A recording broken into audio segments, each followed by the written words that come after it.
Hi, നമ്മുടെ കിച്ചണിൽ lipstick വാങ്ങിച്ചതാണേ. അത് കിട്ടുന്ന സന്തോഷത്തിൽ ഓടിപ്പോയി അവൾ അൺബോക്സ് ചെയ്യാൻ നോക്കുകയാണ്.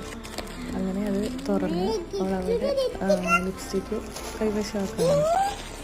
അങ്ങനെ അവളുടെ ആഗ്രഹം സാധിച്ചു. റിനി എന്ന് പറഞ്ഞത് സൈറ്റിൽ നിന്ന് പ്രിൻസസ് എന്ന് പറഞ്ഞ ബ്രാൻഡാണത്. അപ്പം അതങ്ങനെ അവൾ അൺബോക്സ് ചെയ്ത് ഫൈനലി അവളുടെ ആഗ്രഹം പോലെ ഒരു സാധനം അവൾക്ക് കൈ കിട്ടി. ഭയങ്കര ഹാപ്പിയായി, ഭയങ്കര എക്സൈറ്റ്മെൻറ്റോടെ ഇരിക്കുകയായിരുന്നു.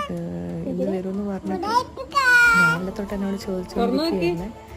അത് കിട്ടിയ സന്തോഷമായി പ്രകടിപ്പിക്കുന്നത്. നമുക്കെല്ലാം ആഗ്രഹമൊക്കെ സാധിച്ചു കൊടുക്കുമ്പോൾ നമുക്ക് കിട്ടുന്ന സന്തോഷം അത് വേറെ തന്നെയല്ലേ.